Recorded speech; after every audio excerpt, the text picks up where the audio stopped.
Bienvenue dans cette série des 10 tueurs en série les plus marquants selon leurs particularités, et on commence avec celui qu'on pourrait qualifier de tueur le plus méthodique, j'ai nommé Dennis Rader, alias BTK. Lui, c'est donc Dennis Rader, un bon père de famille de 2 enfants, vivant une vie tranquille à Wichita, dans le Kansas. Membre actif de l'église de sa ville, il occupe aussi un poste dans la municipalité où il y fait régner l'ordre. Sur le papier, il est donc le modèle du citoyen lambda et respecté, mais en parallèle, Dennis Rader cachait un tout autre visage. Pendant 30 ans, il a tué en toute discrétion, sans éveiller le moindre soupçon, avec un mode opératoire très particulier. Il signait tous ses crimes en envoyant des lettres à la police ou aux médias, en signant sous le nom de BTK, Bind, Torture and Kill, qui veut dire ligoter, torturer et tuer.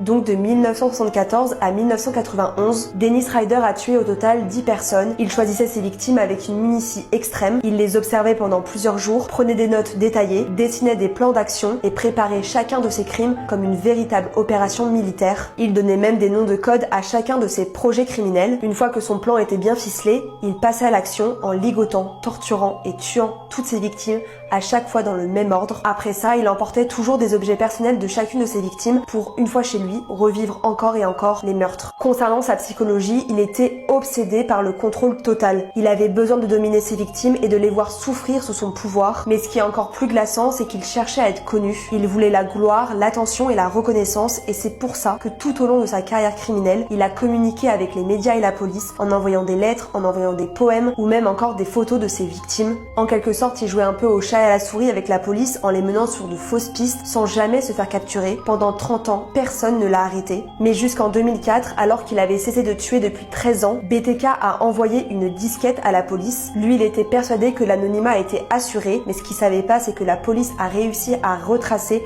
l'origine du fichier, et c'est comme ça qu'ils ont enfin pu identifier le nom de la personne qui se cachait derrière BTK. Je vous annonce que BTK a été arrêté.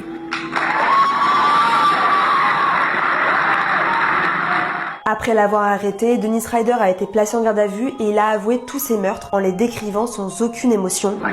Je sais que BTK est le père de vos enfants. De vos enfants à vous. Dites-nous qui vous êtes. Vous feriez mieux d'avouer. BTK.